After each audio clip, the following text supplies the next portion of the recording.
Unsubscribed. Subscribed. I'm in that weird part of YouTube again.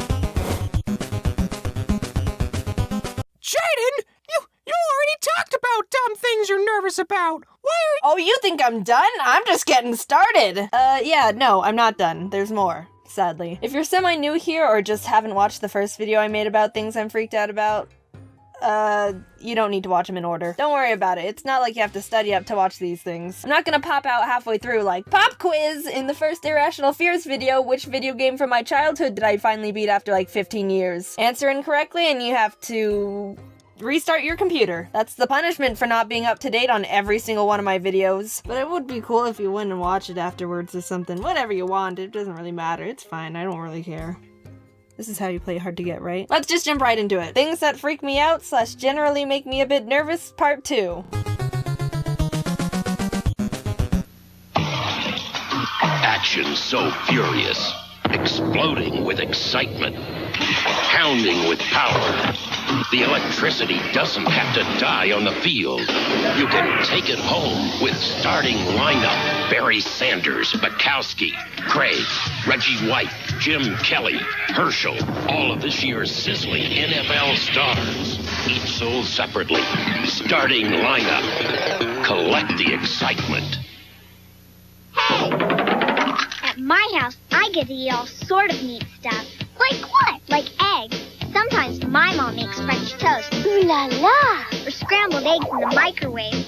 Today for lunch, I'm going to share these hard-boiled eggs with my boyfriend Billy, who's really cute and really strong. He likes eggs too. Your mom probably doesn't even know what an egg is. Does so. Does not. Does so. Prove it. The incredible edible egg.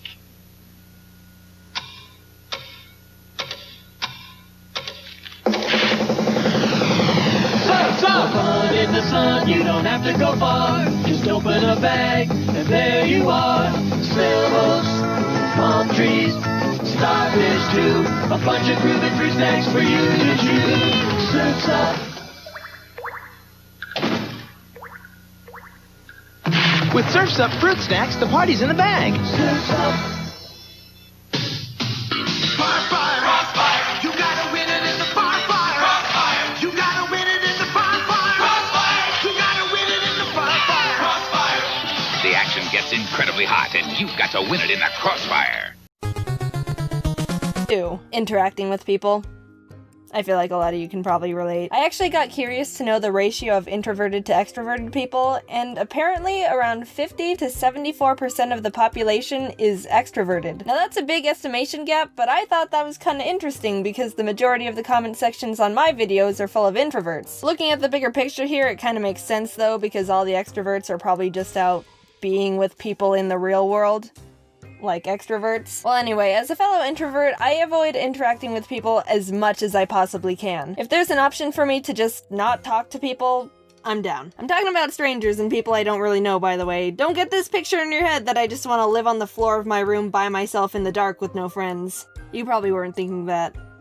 But just making sure. I think it's common to not want to interact with every single person you possibly can when you go out somewhere, but I think I go an extra step in some situations. Like if you're at the grocery store and you can't find something, an average person would walk up to one of the workers there and ask, "Hey, do you know where I can find the cornmeal?" And the worker would say, "Oh, it's in aisle 3 with the baking ingredients." And the person would be like, "Thanks, not only did I get an immediate answer to my question, but I also know the general direction I need to head to because you physically pointed to where I can find the thing I'm trying to locate." While over in my corner, I can't just walk up to an employee and ask them about something they're paid to know the answer to. Psh, I'm not some social interaction wizard. No, I have to walk to some obscure area no one else is in, pull out my phone, and Google where to find cornmeal in a grocery store. I choose to take an extra 5 whole minutes of my time to do an internet search, then initiate a normal human-to-human interaction. And Google can't point out which direction I have to go. I've got to walk down the whole store scanning the little signs at the top as an extra bonus to find the cornmeal for a video to make bird treats that I'm never gonna use again, and Ari doesn't even end up eating. One time I was in Target and I called my mom to ask her where the deodorant would be because I couldn't find it, and she said, How should I know? Ask someone there. Why are you calling me? I'm at work. And so I left without buying anything. Which is also a tangent little fear. Going into a store, looking around, and leaving without making a purchase. I feel so shady, like the workers probably think I just committed a steal. Then you try to like balance it out or something by looking extra friendly and smiling at the people. Howdy ho there, I didn't steal. No need to worry about me. I'm a law-abiding citizen who pays for things. But then it's the whole thing like, well, hypothetically, if I were to actually want to steal something, I would try to not look shady by smiling at people like, yep, totally didn't just rob you. So they probably think I am stealing by smiling at them, and I'm confirming their mind even more. People who work at stores. If you see someone walk in and leave without getting anything, do you assume they stole something? I haven't had a job like that before, so I don't know the thought process you guys have. I just want to know if this can be something I don't need to worry about anymore, and I'm just overthinking everything like I normally do. Please help. Since we're on the topic of socializing with other people, if I do find myself in a conversation with someone, I worry a lot about not looking like I'm paying attention to them while they're talking. I hate it when I'm trying to tell someone something and they're just looking around, they check Twitter a few times, totally not looking like they want to be there. Like, dude, you're gonna miss out on this stellar conversation I'm having with you here that could totally maybe change your life. I'm just kidding. I don't have anything to say that could change anyone's life. But they don't know that, so they're risking that possibility. Also, another side tangent, the word stellar.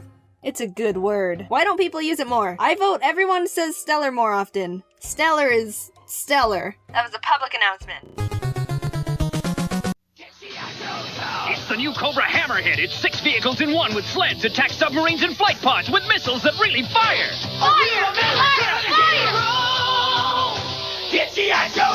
Cobra Hammerhead comes with driver.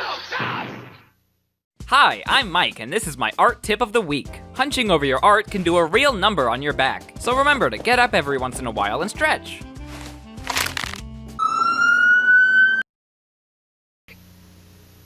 From Walt Disney Pictures, somewhere in Australia, a young boy and his magnificent eagle have been kidnapped by an evil villain. I got her! Now the message is going out, and 2 little heroes are racing in. Let's go for it!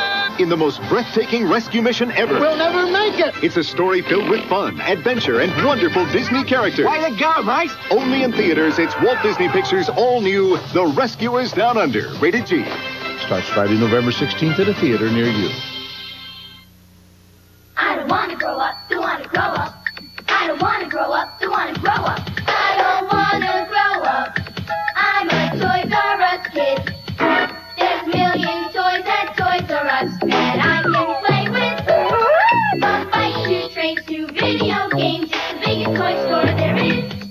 I don't want to grow up, 'cause if I did, I couldn't be a Toys R Us kid. I don't want to grow up, don't want to grow up. I want to be a Toys R Us kid.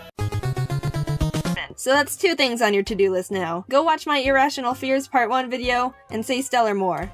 I mean, if you want to watch the video, it's nothing really. You don't have to if you don't want to. I just thought I'd mention it again just in case you forgot. Whoa, hey, let's get back on track. Worrying about not looking like I'm paying attention to someone when they're talking to me. So what I do to overcorrect that problem is focus way too much on making it look like I'm listening to someone. I concentrate so hard on looking like I'm paying attention to a conversation that sometimes I actually do forget to pay attention. I do a 180 and focus more on getting it across that I'm genuinely listening than just actually paying attention. And I don't realize I'm not really hearing what they're saying until the middle of their conversation, and it's like, crap, wait, I don't know what they're talking about. I need to start paying attention. And then I focus on trying to make it look like I've totally been comprehending what they've been saying this whole time, and you get the point. A good example of how this can be a bit of a problem is about a month ago, I went to the bank to order some euros because, as you know, I was going to VidCon and stuff. There's a video on that too if you maybe want to go watch that as well. I mean, it's whatever. Like, when the bank lady was telling me about the ordering process, I was really focused on getting it across to her that I knew exactly what she was talking about, and everything was peachy, and there were no problems at all. And when she got to the point where she said, so they'll arrive on Wednesday,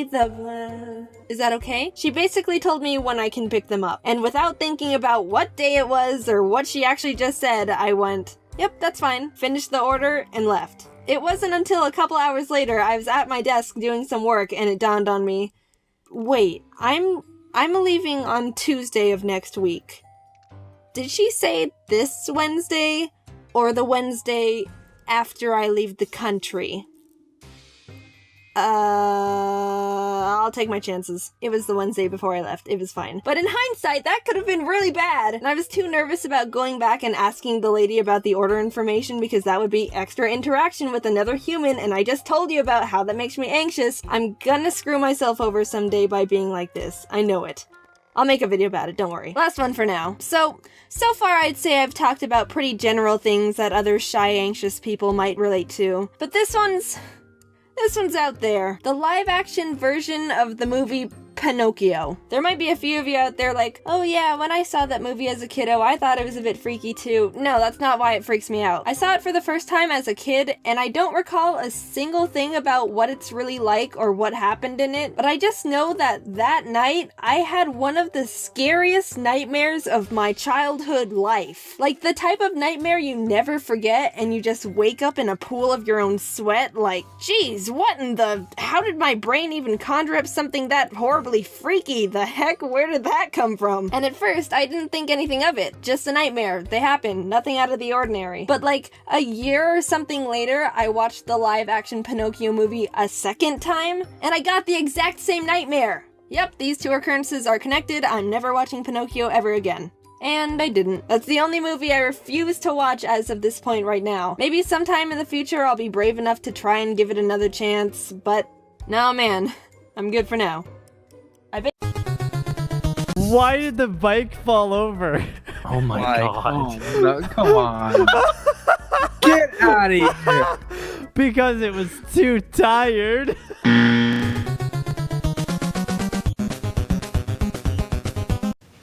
Fucking dirty whore.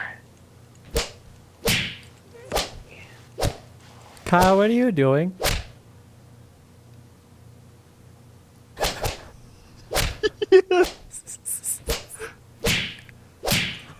Kyle, you alright, bud? This is the only way I know how to handle my depression. It's the new Cobra Hammerhead. It's 6 vehicles in one with sleds, attack submarines, and flight pods with missiles that really fire. Fire! YTC Shows! Cobra Hammerhead comes with driver.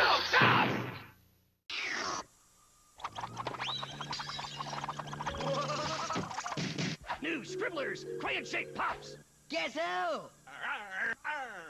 Busted again, kid. Popsicle.